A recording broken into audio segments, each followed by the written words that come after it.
The light of a dying star bled across the skies of Chemos, its fading brilliance turning the wastelands into a painting of rust and gold.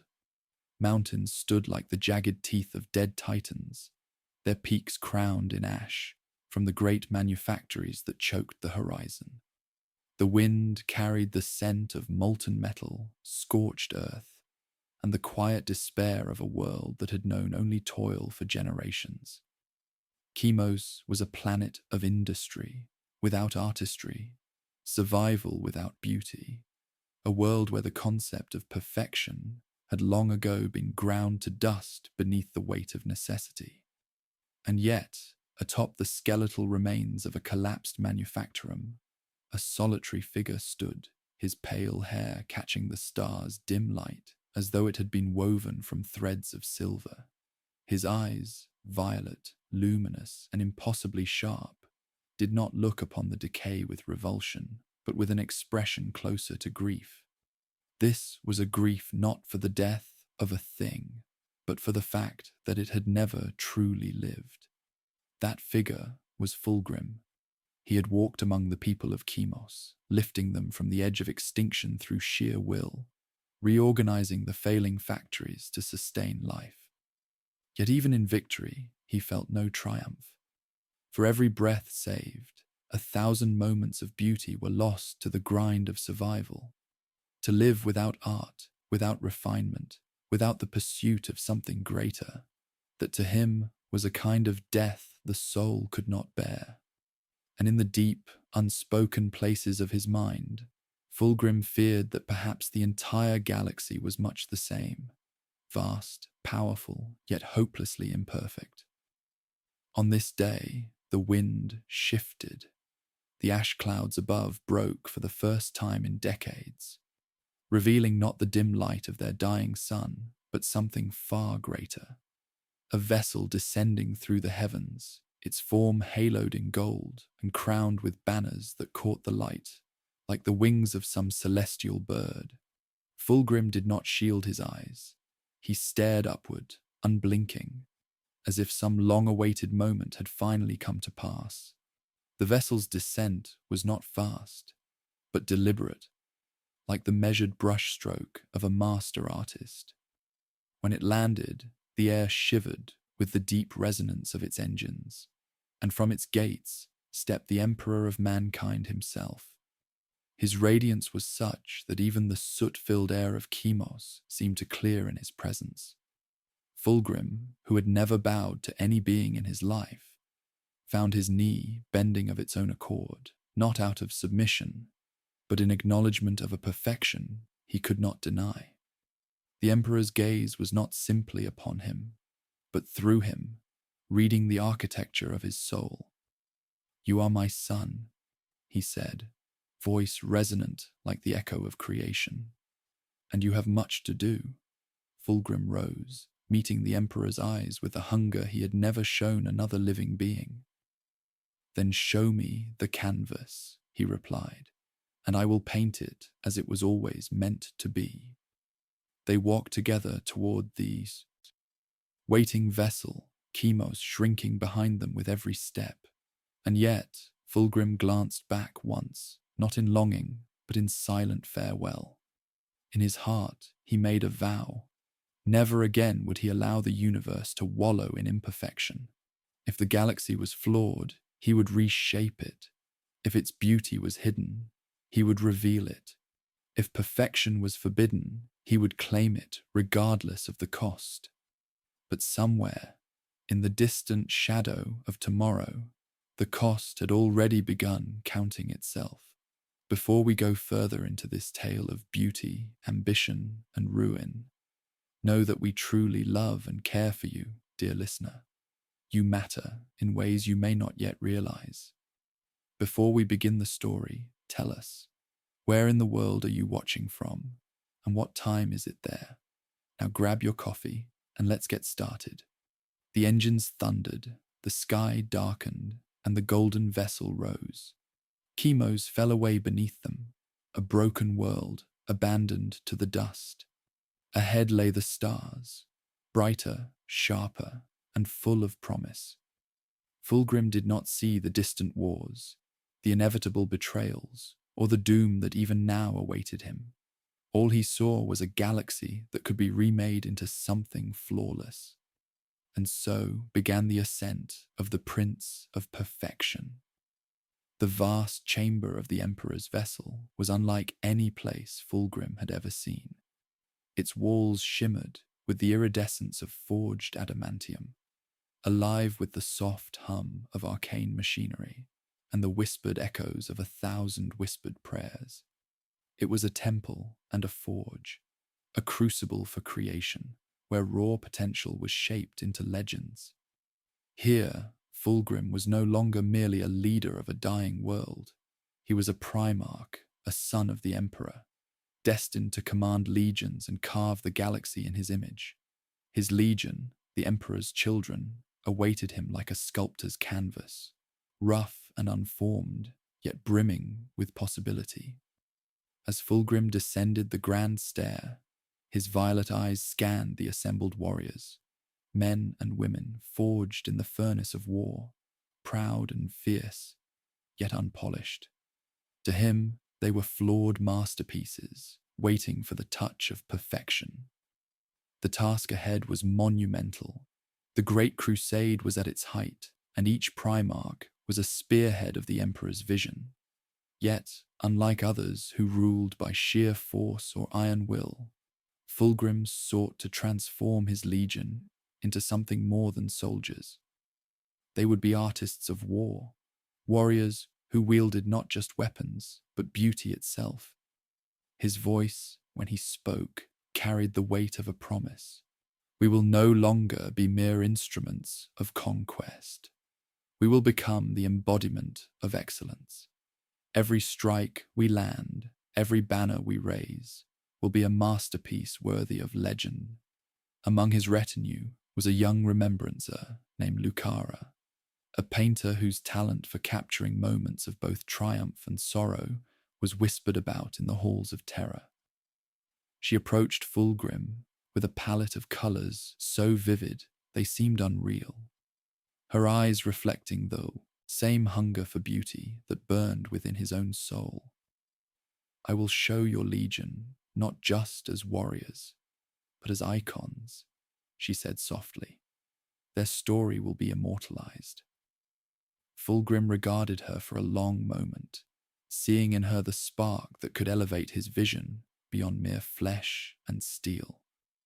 Then paint with no restraint, he commanded. Let the galaxy see what true perfection looks like. Yet beneath the surface, a subtle tension began to stir. Fulgrim's relentless pursuit of flawlessness planted seeds of doubt and unrest. Some among his captains whispered that their primarch's obsession was a double-edged sword, driving them to unprecedented glory, but also pushing them toward excess. The Emperor's children began adorning their armor with intricate designs, their tactics evolving into performances as much as battles. In quiet moments, Fulgrim's mind was a battleground. He wrestled with the conviction that the Emperor's grand plan was beautiful, but incomplete. Could the galaxy's flaws truly be smoothed away without shattering the fragile order beneath? Was perfection an ideal to be achieved, or a burden too heavy to bear? Lucara, ever perceptive, caught glimpses of this inner conflict. One evening, she presented Fulgrim with a mirror she had crafted, a frame of swirling gold and obsidian, polished to an impossible sheen. Look upon yourself, she said. See the man behind the mask. Only through understanding can one reach true perfection. Fulgrim stared into the glass, searching for something he could not name. His reflection was flawless, yet distant, as if the image belonged to a stranger. The question lingered in the depths of his gaze. Was he the master of his destiny, or merely a fragment of a larger design? The chamber grew silent as the first signals arrived from the frontier worlds. The Great Crusade called him onward, to forge his legion into an unstoppable force. The path would be long and the cost great, But for Fulgrim, the question was clear. At what price would the galaxy's perfection come? As the stars shifted beyond the hull, Fulgrim made a silent vow to become the architect not only of victory, but of a beauty that would outlast empires. The great crusade pressed onward, a symphony of stars and steel marching ever outward. Among its many warriors, the Emperor's children stood out, not merely for their prowess, but for their relentless drive toward an ideal no others dared pursue. Under Fulgrim's command, every campaign became a masterclass in precision and artistry, a ballet of war where every movement was choreographed, every blow struck with purpose and grace. It was during one such campaign, on the shattered world of Holdren Prime, that the tide of Fulgrim's destiny first twisted. The planet was a ruin, scarred by centuries of conflict and scorched by endless suns. Yet beneath its broken surface, Fulgrim's scouts uncovered something extraordinary, an alien relic of impossible craftsmanship, a blade forged from a metal that shimmered with inner light and sang faintly in the silence. The weapon was unlike anything the forged Templars of Mars had ever seen. Its edge was impossibly fine, yet unbreakable, its surface adorned with intricate filigree that seemed to shift beneath the eye, as if alive. Whispers among the technomancers spoke of Xenos sorcery, a corruption disguised in beauty. But to Fulgrim, it was perfection incarnate. Against the counsel of his trusted brother, Ferrus Manus, Fulgrim claimed the blade as his own. Ferrus, a primarch forged in fire and steel, warned him sharply. Weapons such as these carry curses hidden beneath their shine. Perfection may be a trap. Brother Fulgrim's smile was cold and assured. Perfection demands risk. To wield beauty is to wield power. If this blade sings to me, I will learn its song. With the blade strapped to his side, Fulgrim's presence seemed to intensify. His warriors followed with renewed zeal, inspired by the vision of their primarch, who embraced the alien weapon as a symbol of their elevated purpose. But beneath the surface, subtle shadows crept into Fulgrim's mind.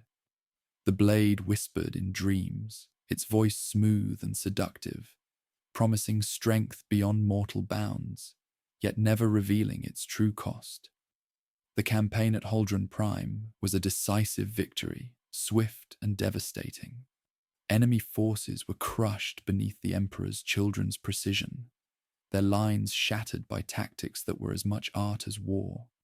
The planet's surface was left scarred but pristine, battlefields arranged like galleries, trophies displayed with reverence. In the aftermath, Fulgrim found himself alone in his chambers, the alien blade resting on a pedestal of obsidian. He traced his fingers along its edge, feeling the cold pulse beneath the metal, a heartbeat not his own. For a moment, doubt flickered in his mind, a fragile thought questioning the nature of the power he had embraced. But it was quickly drowned by a surge of pride. "I am the perfection this galaxy needs," he whispered, "and nothing, not even shadows, shall stand in my way." The dichotomy of his soul grew deeper with each passing day, the noble desire to elevate humanity clashing with the seductive darkness emanating from the blade. Ferrus's warnings echoed faintly, like a distant bell tolling in the fog of his thoughts. Fulgrim knew the road ahead was fraught with peril, yet driven by the hunger for a flawless legacy, he stepped forward without hesitation, unaware that the greatest betrayals were not born of enemies without, but of demons within.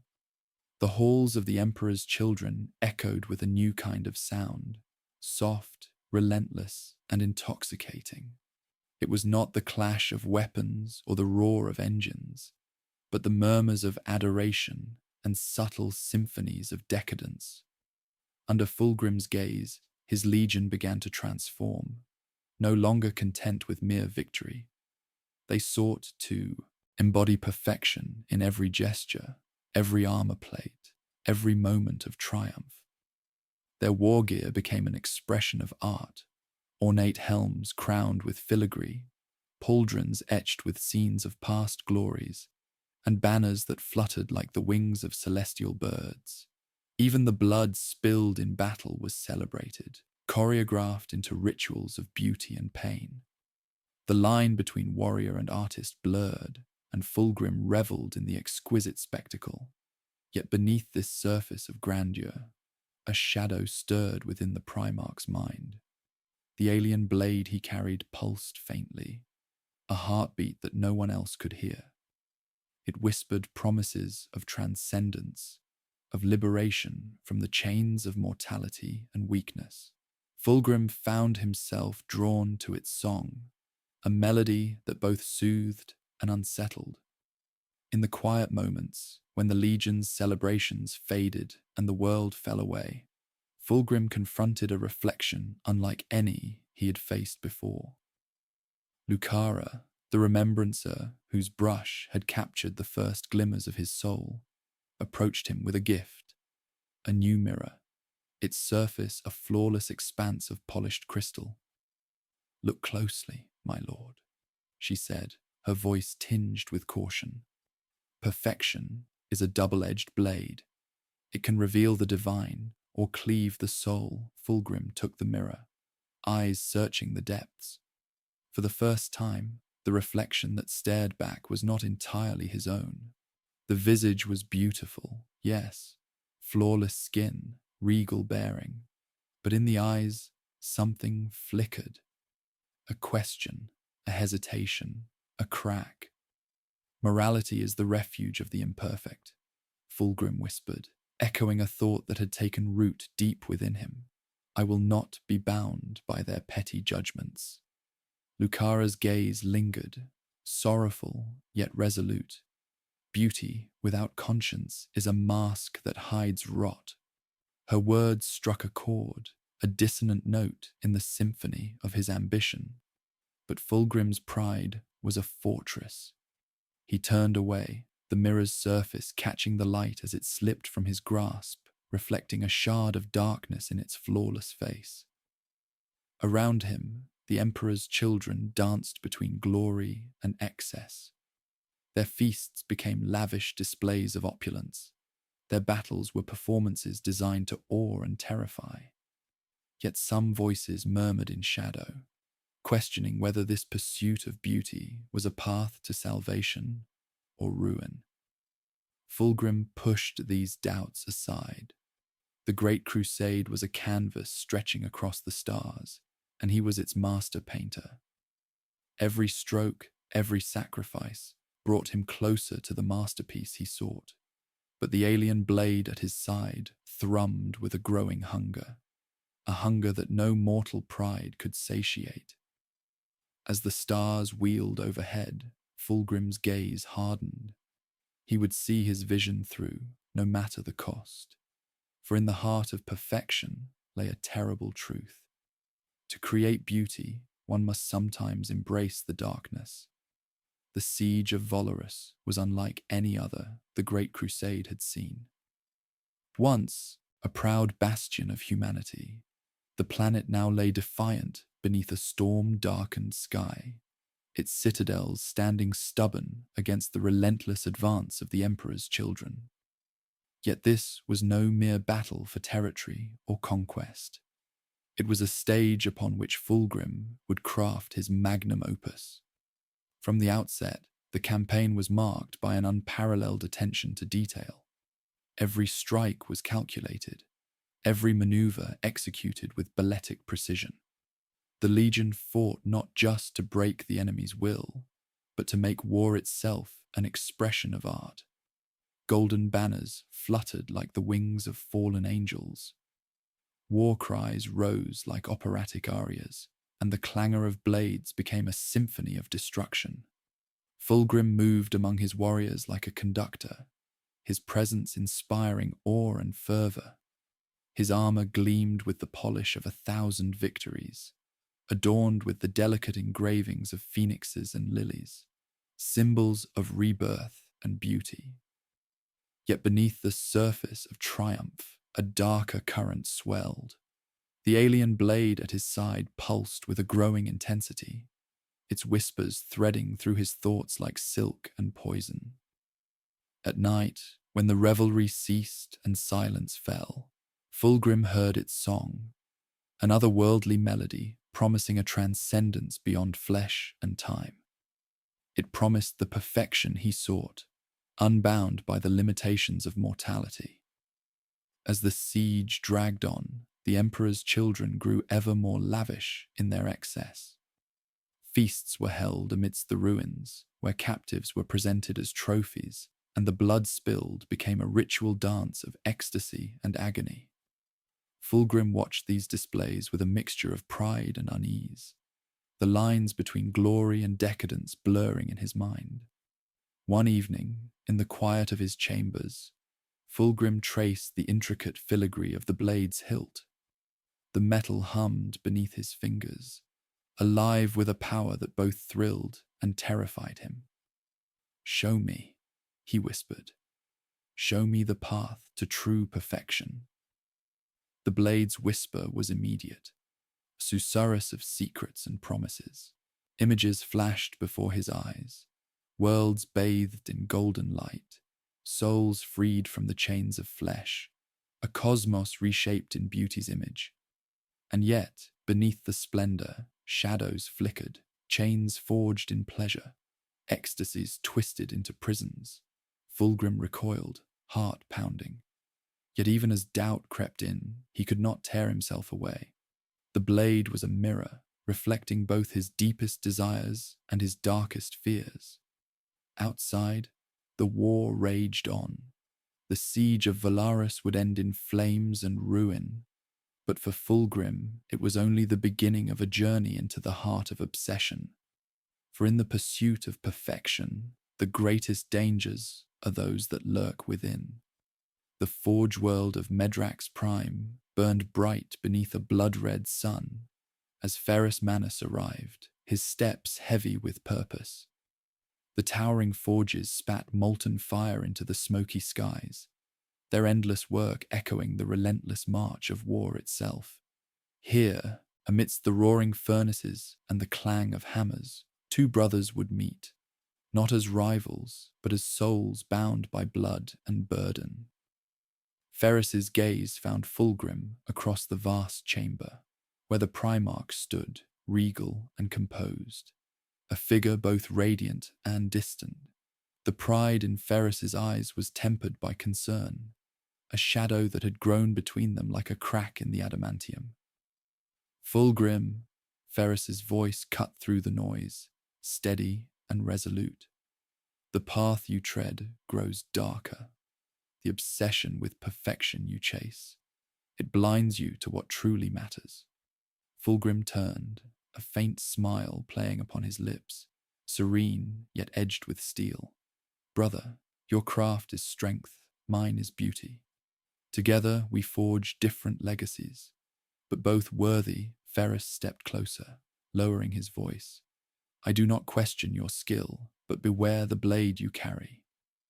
It sings a song not of salvation, but of chains."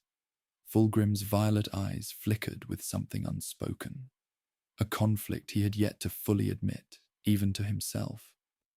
"I have chosen my path," he replied, "and I will not be shackled by fear or doubt." The two stood in silence, the forge's heat washing over them like the weight of unspoken words. In that moment, the bond forged in childhood, tempered by war, was tested by the rising tide of ambition and shadow. Ferris's hand rested briefly on Fulgrim's shoulder, a gesture of both warning and brotherhood. "Remember who you are, Fulgrim. The galaxy will not wait for perfection. It demands sacrifice, and sometimes it demands humility." Fulgrim nodded, the words sinking deep. Yet as Ferris departed, the alien blade at Fulgrim's side seemed to pulse with renewed hunger. The whispers it carried grew louder, threading through his thoughts. filling the spaces left by doubt with promises of transcendence. That night, alone in his chambers, Fulgrim gazed once more into the mirror gifted by Lucara.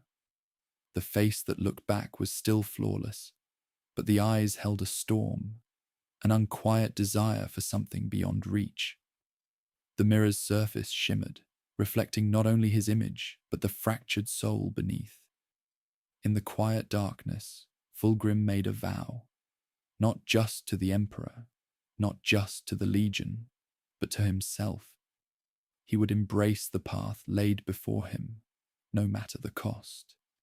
For in the pursuit of perfection, sacrifice was inevitable, and sometimes the greatest sacrifices were those of the heart. Storm clouds roiled over the forge world of Medrax Prime, casting long shadows across the smouldering ruins below. The air was thick with the scent of burning oil and iron, a fitting backdrop for the gathering that would alter the course of countless lives. Within the cavernous war room of Horus's flagship, the War Master sat surrounded by his closest confidants, a council marked by ambition, treachery, and the inexorable pull of fate. Horus's gaze swept over the assembled primarchs, lingering finally on Fulgrim. The Prince of Perfection sat with a regal composure, his violet eyes shimmering like amethysts forged in flame. Yet beneath the surface, a tempest raged, a struggle between loyalty and desire, between the shining light of the Emperor's vision and the seductive promise of freedom. Fulgrim, Horus began, his voice a blend of warmth and steel. The Imperium is shackled by the chains of the Golden Throne. The Emperor's rule is one of order, yes, but it is also one of stagnation. True greatness demands more than blind obedience. It demands vision. It demands power. Fulgrim listened, the alien blade at his side seeming to pulse in resonance with Horus's words. The whispers he had fought to silence now joined the War Master's voice, a chorus urging him to embrace a destiny beyond servitude. You have seen the flaws of this galaxy, brother. The stagnation, the decay beneath the Emperor's throne. Is it not time to cast off these chains, to shape the cosmos in our own image? Horus's gaze pierced into Fulgrim's soul, offering not just alliance, but affirmation. The room seemed to hold its breath as Fulgrim's mind wavered. The loyalty that had once been ironclad began to crack beneath the weight of ambition and doubt.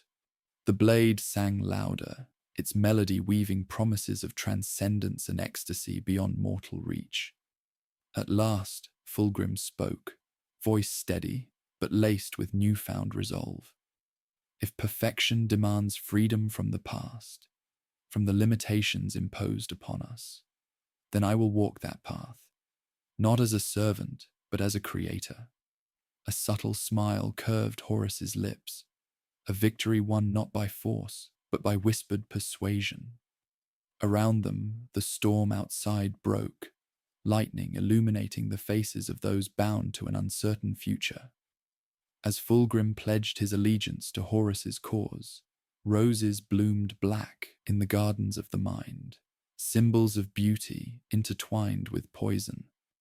The decision was made, but the true cost had yet to be revealed. The stars beyond the hull of the flagship burned cold and distant as Fulgrim stood upon the observation deck, the vast emptiness reflecting the hollowness growing within him.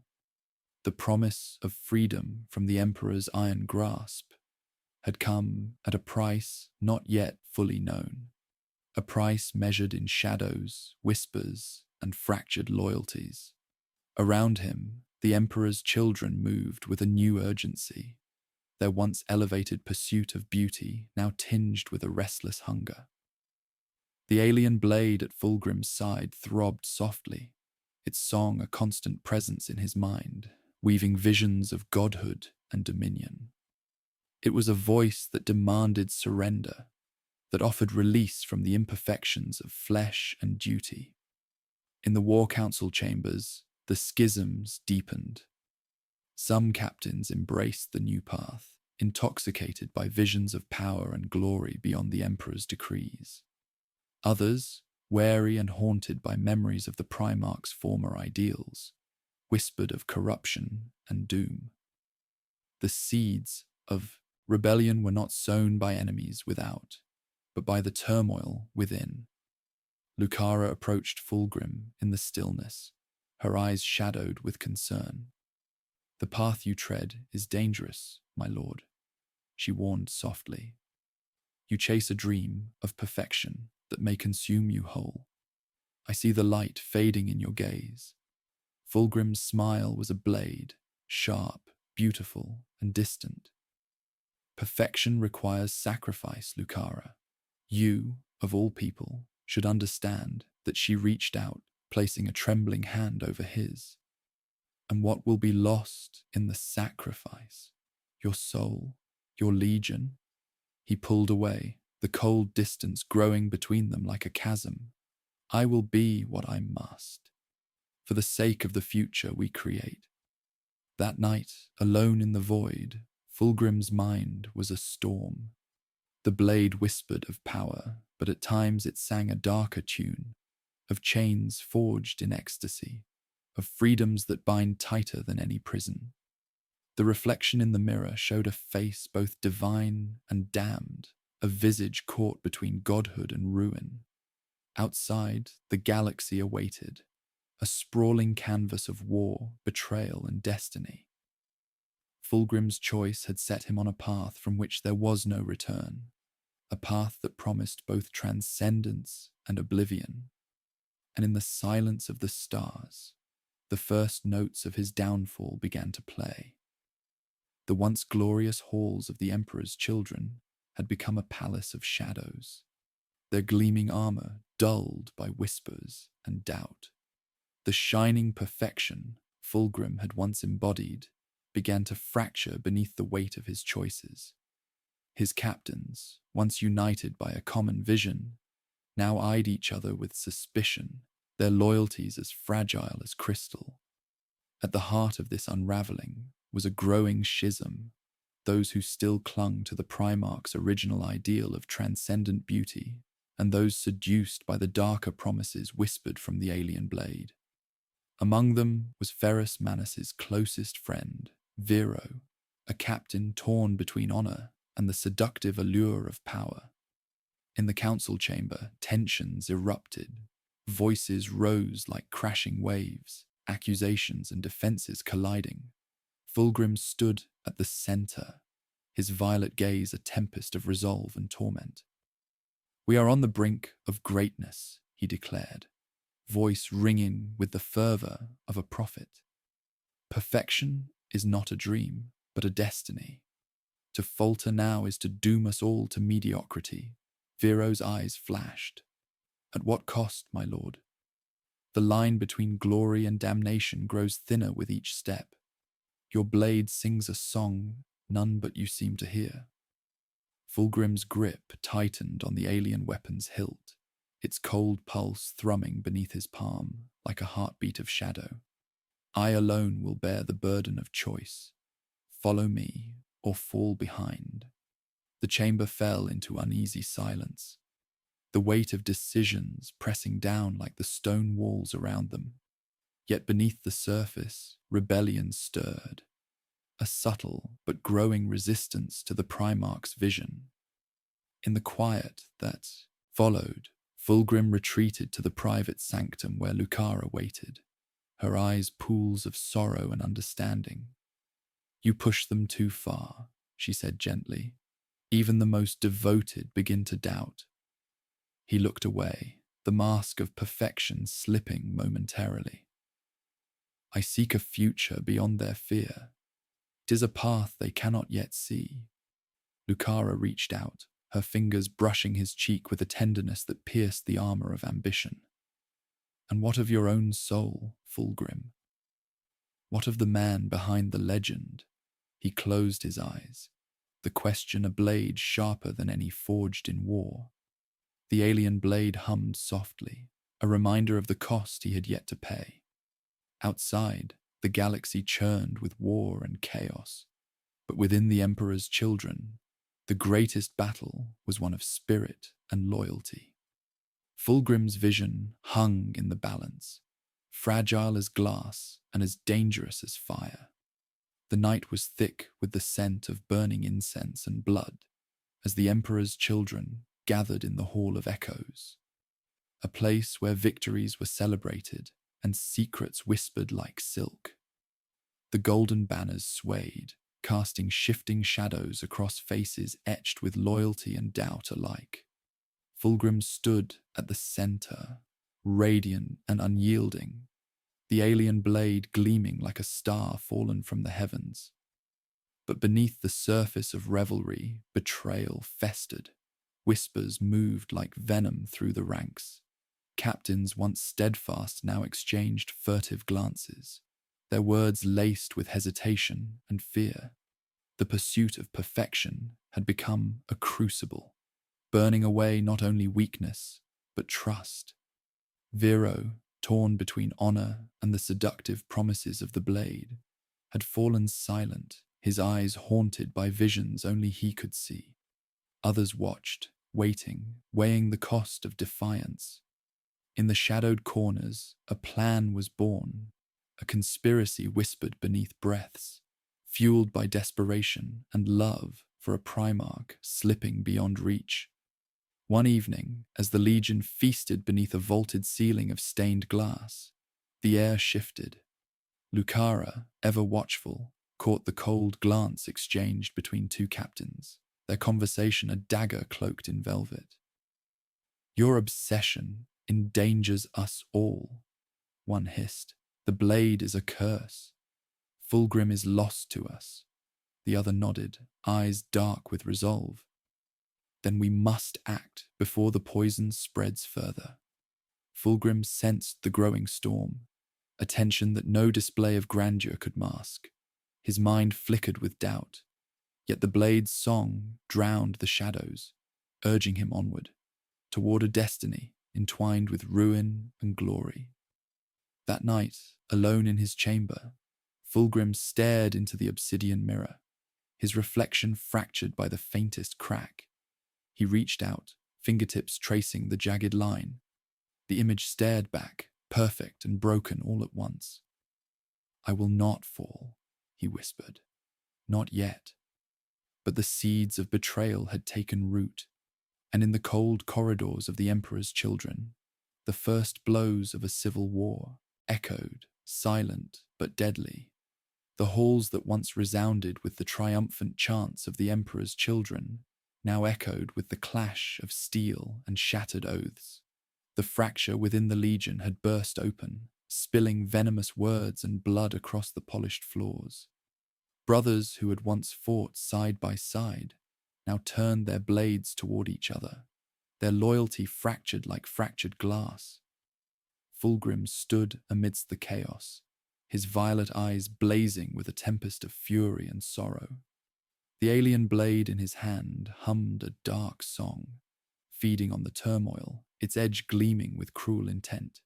He was both conductor and prisoner of this unraveling symphony, a masterpiece undone by its own discord.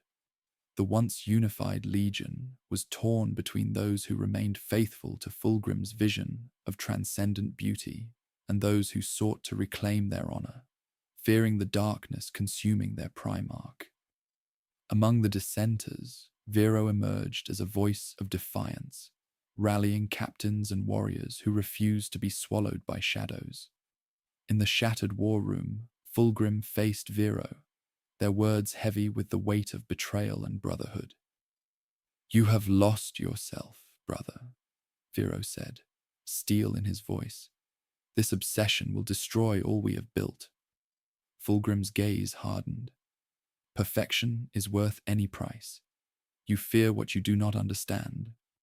"Then you are blind," Vero replied, gripping the hilt of his own blade. "And blind men lead only to ruin." The tension snapped like a breaking chain. Steel met steel in a furious dance, sparks flying as former allies clashed. Around them, the Legion erupted into battle, torn asunder by ideals and fears. In the midst of the carnage, Lucara sought to reach Fulgrim, her voice a fragile tether to the man she once knew. Fulgrim, listen. This is not the path to greatness. It is destruction. But the blade's whispers drowned her plea, pulling Fulgrim deeper into darkness. His strikes became more ruthless, his resolve unyielding. As dawn broke over the blood-stained halls, the cost of ambition was laid bare. The Emperor's children were no longer a unified force, but a legion divided, their perfection marred by betrayal and war. And at the heart of it all stood Fulgrim, prince, artist, and tragic architect of his own downfall. Beyond the shattered walls of the Emperor's children, the galaxy roared in chaos.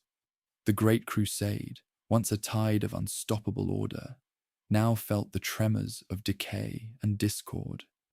Worlds burned beneath the relentless advance of war, but the true conflagration was not only external, it raged within the very heart of the Legion.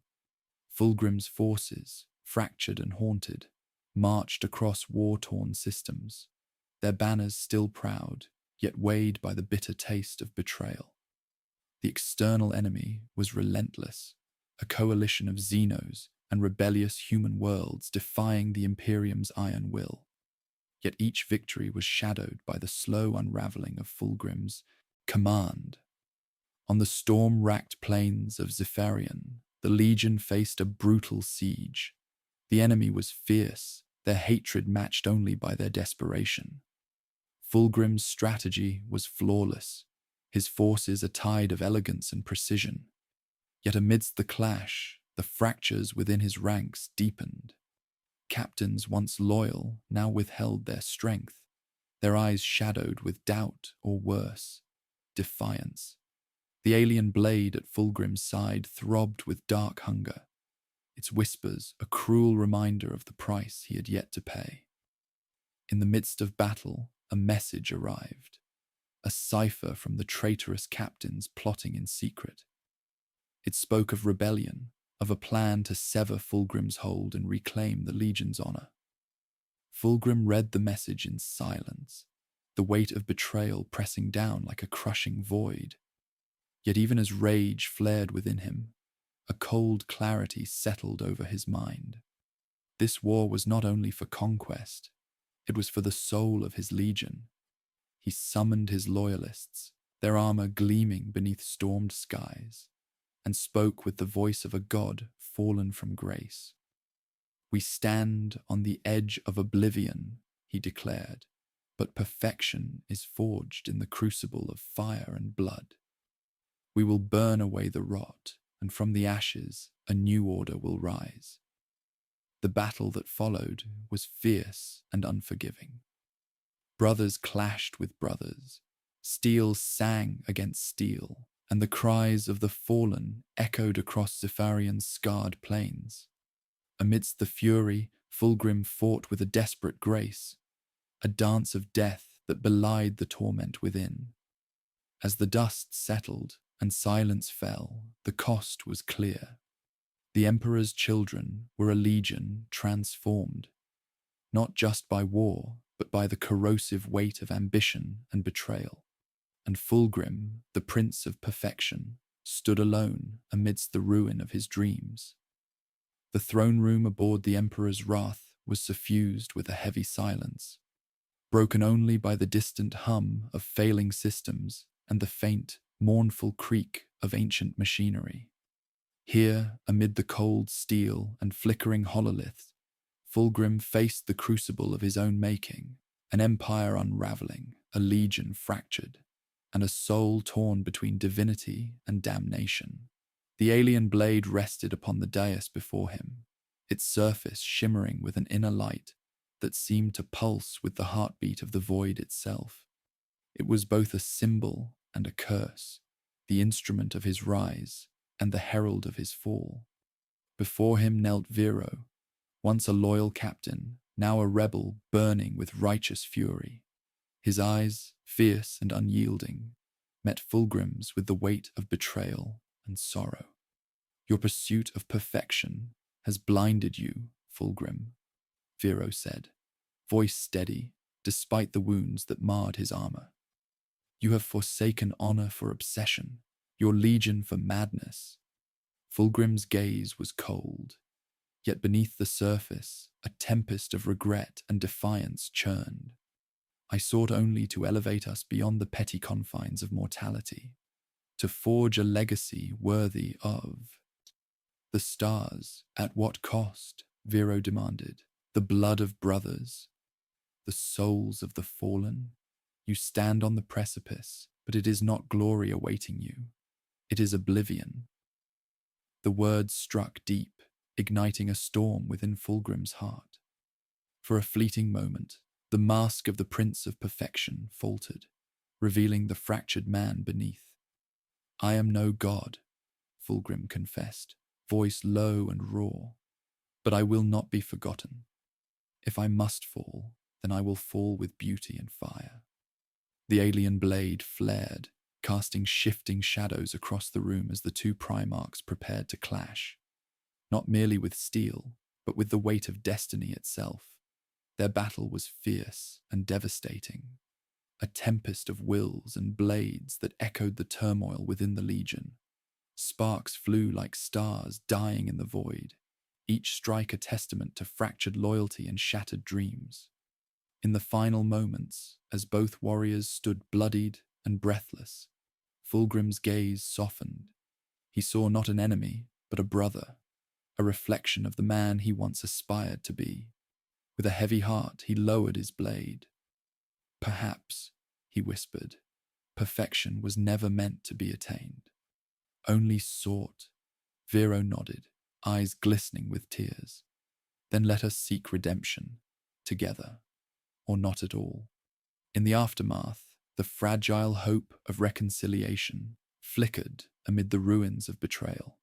Yet the path forward was uncertain, shadowed by the costs already paid and those yet to come. The halls of the Emperor's wrath were suffused with the heavy weight of inevitability. The fragile truce between Fulgrim and Vero had unraveled, undone by the relentless tide of ambition and betrayal that had marked their legion's fall. The air was thick with tension, each breath a whispered prelude to the storm to come. Fulgrim moved through the shadows like a spectre, his armor gleaming yet marked by the scars of countless battles, both external and within.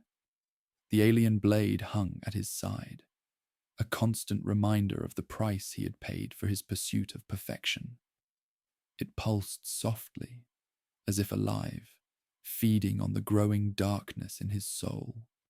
The final confrontation was imminent, a battle that would determine not only the fate of the Emperor's children, but the very essence of their legacy.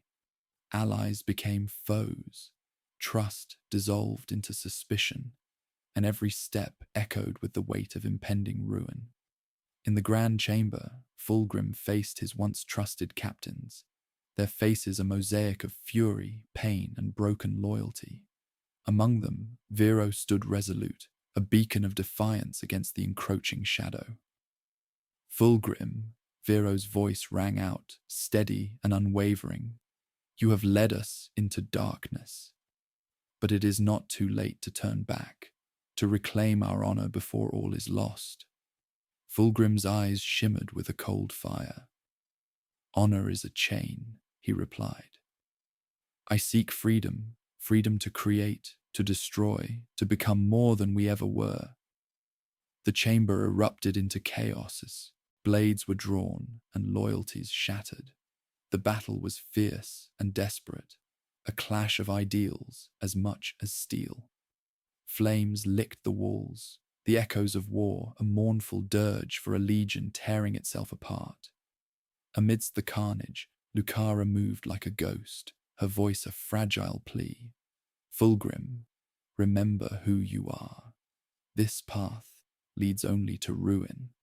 But the blade's whispers drowned her words, urging him onward, deeper into the abyss. Each strike he dealt was a dance with destiny, a tragic symphony of beauty and death. As dawn broke over the shattered battleground, the cost was writ in blood and broken dreams. The Emperor's children were no more a united legion, but a fractured shadow of their former glory.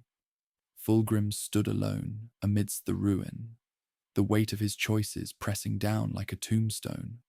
The pursuit of perfection had become a curse, binding him in chains forged by his own hands. The dying suns of the Calixis sector bled their final light across the shattered remnants of a once mighty empire. Ruins stretched like broken teeth against the black velvet of space, silent witnesses to the end of an era carved in fire and sorrow. Here, amidst the cold whispers of eternity, Fulgrim stood alone, a figure etched in shadow and light, caught between immortality and oblivion. The alien blade, now dulled and cracked, hung heavy at his side, a relic of promises made and broken. Its once singing whispers had fallen silent, swallowed by the weight of endless years and endless regrets. Time, which had once seemed infinite, had become a prison, a ceaseless cycle of loss and yearning. Fulgrim's armor, tarnished and scarred, bore the marks of 1,000 battles, each a testament to sacrifice, ambition, and the price of perfection. His violet eyes, once blazing with divine fire, now reflected a quiet resignation, a sorrow deeper than the void. He wandered the hollow halls of his flagship, the Emperor's Wrath, now a mausoleum for dreams and broken oaths. Memories flickered like dying stars. Brothers lost, betrayals etched in blood, moments of beauty and madness intertwined. In the silence, Fulgrim's voice broke the stillness, a whisper carried across the emptiness. What is perfection, if not the acceptance of flaw? What is immortality, if not the burden of endless loss? The stars outside continued their cold vigil, indifferent to the fate of emperors and angels alike. The galaxy moved on, a tide of war and hope, of creation and destruction, leaving behind only echoes. Fulgrim's gaze lifted toward the distant horizon, where the first light of a new dawn began to bleed through the darkness. Though his empire had fallen, though his soul was shattered, a faint spark endured, a fragile promise that even in ruin, beauty might still be born. With a final breath, the Prince of Perfection closed his eyes, surrendering to the endless night. The legacy of Fulgrim was written not in the flawless light of victory, but in the tragic poetry of his fall, the eternal dance between glory and despair. And so ended an age, not with a triumphant song, but with the quiet sigh of a dying star.